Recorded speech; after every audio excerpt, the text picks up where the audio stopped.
pagi adik-adik sekolah minggu, khususnya kelas kasih Korot 2 Denpasar. Apa kabar? Kakak harap adik-adik semua baik-baik saja, sehat selalu dan diberkati Tuhan Yesus. Walaupun kita tidak bertemu secara langsung, Kakak Hiru harap adik-adik penuh sukacita mendengarkan firman Tuhan pada hari ini. Dan Kak Hiru mengucapkan selamat Hari Raya Paskah, memperingati kematian dan kebangkitan Tuhan Yesus. Oke adik-adik, sebelum kita mendengarkan firman Tuhan, terlebih dahulu kita berdoa. Kakak minta adik-adik lipat tangan, tutup mata. Mari kita berdoa. Tuhan Yesus, pada pagi hari ini Tuhan, kami sangat bersyukur kepada Tuhan karena Tuhan begitu baik dalam kehidupan kami. Pada hari ini Tuhan, kami akan mendengarkan firman Tuhan. Berkati firman Tuhan ini Tuhan, agar bisa menjadi pedoman bagi setiap kehidupan kami Tuhan. Terima kasih Tuhan. Berkati Kakak Hiru yang akan menyampaikan firman Tuhan. Berkati Tuhan. Terima kasih Tuhan Yesus. Kami serahkan semua ke dalam tangan-Mu. Kami adik-adik, kita sudah selesai berdoa. Kalau begitu, kita siap mendengarkan firman Tuhan. Judul pelajaran minggu ini yaitu kubur kosong. Pembacanya Yohanes 19 ayat 28 sampai 42 dan Yohanes 20 ayat 1 sampai 10. Ditulis ya adik-adik. Oke, kalau sudah menulis selesai, kakak sudah siapkan video singkat untuk pelajaran kita. Mari kita. Sesudah itu, karena Yesus tahu bahwa segala sesuatu telah selesai, berkatalah ia, supaya genaplah yang ada tertulis dalam kitab suci. Aku haus. Di situ ada suatu bekas penuh anggur asam. Maka mereka mencucukkan bunga karang yang telah dicelupkan dalam anggur asam pada sebatang hisop, lalu mengunjukkannya ke mulut Yesus. Sesudah Yesus meminum anggur asam itu, berkatalah ia, "Sudah selesai." Lalu ia menundukkan kepalanya dan menyerahkan nyawanya. Karena hari itu hari persiapan, dan supaya pada hari Sabat mayat-mayat itu tidak tinggal tergantung pada kayu salib, sebab Sabat itu adalah hari yang besar, maka datanglah orang-orang Yahudi kepada Pilatus dan meminta kepadanya supaya kaki orang-orang itu dipatahkan dan mayat-mayatnya diturunkan. Maka datanglah prajurit-prajurit lalu mematahkan kaki orang yang pertama dan kaki orang yang lain yang disalibkan bersama-sama dengan Yesus.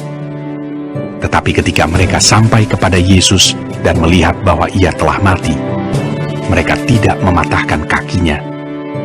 Tetapi seorang dari antara prajurit itu menikam lambungnya dengan tombak, dan segera mengalir keluar darah dan air. Dan orang yang melihat hal itu sendiri yang memberikan kesaksian ini, dan kesaksiannya benar. Dan ia tahu bahwa ia mengatakan kebenaran, supaya kamu juga percaya. Sebab hal itu terjadi, supaya genaplah yang tertulis dalam kitab suci. Tidak ada tulangnya yang akan dipatahkan. Dan ada pula nas yang mengatakan, mereka akan memandang kepada Dia yang telah mereka tikam. Sesudah itu, Yusuf dari Arimatea, ia murid Yesus, tapi sembunyi-sembunyi karena takut kepada orang-orang Yahudi, meminta kepada Pilatus supaya ia diperbolehkan menurunkan mayat Yesus. Dan Pilatus meluluskan permintaannya itu. Lalu datanglah ia dan menurunkan mayat itu. Juga Nikodemus datang ke situ. Dialah yang mula-mula datang waktu malam kepada Yesus. Ia membawa campuran minyak mur dengan minyak gaharu, kira-kira 50 kati beratnya. Mereka mengambil mayat Yesus, mengapaninya dengan kain lenan, dan membubuhinya dengan rempah-rempah menurut adat orang Yahudi bila menguburkan mayat. Dekat tempat di mana Yesus disalibkan ada suatu taman, dan dalam taman itu ada suatu kubur baru yang di dalamnya belum pernah dimakamkan seseorang. Karena hari itu hari persiapan orang Yahudi, sedang kubur itu tidak jauh letaknya, maka mereka meletakkan mayat Yesus ke situ. Pada hari pertama minggu itu, pagi-pagi benar ketika hari masih gelap, pergilah Maria Magdalena ke kubur itu, dan ia melihat bahwa batu telah diambil dari kubur. Ia berlari-lari mendapatkan Simon Petrus dan murid yang lain yang dikasihi Yesus, dan berkata kepada mereka, Tuhan telah diambil orang dari kuburnya, dan kami tidak tahu di mana ia diletakkan. Maka berangkatlah Petrus dan murid yang lain itu ke kubur.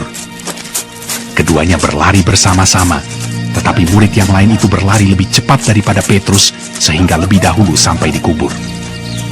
Ia menjenguk ke dalam dan melihat kain kapan terletak di tanah. Akan tetapi ia tidak masuk ke dalam. Maka datanglah Simon Petrus juga menyusul dia dan masuk ke dalam kubur itu.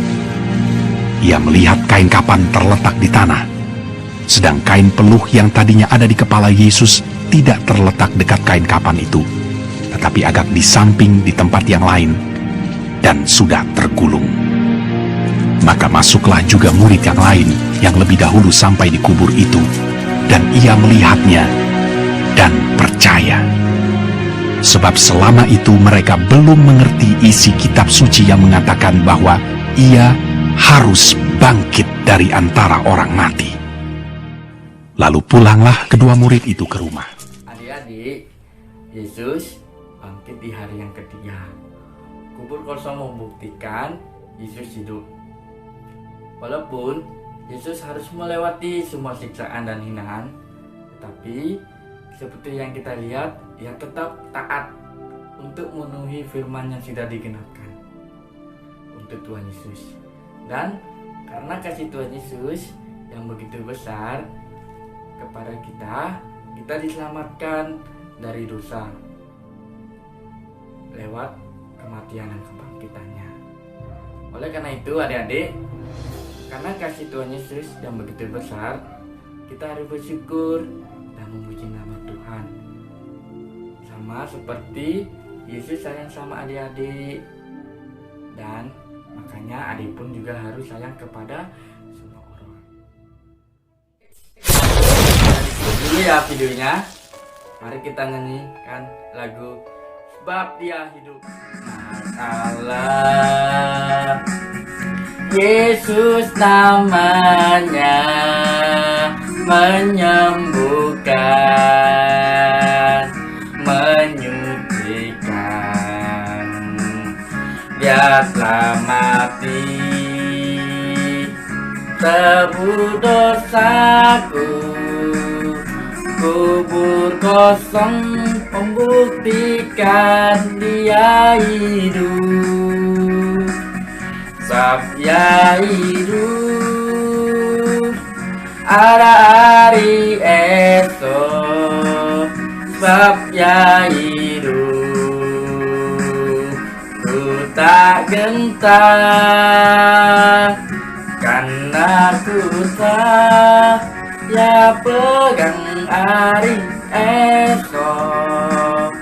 Hidup jadi berarti sebab Dia hidup. Sebab Dia hidup, ada hari esok.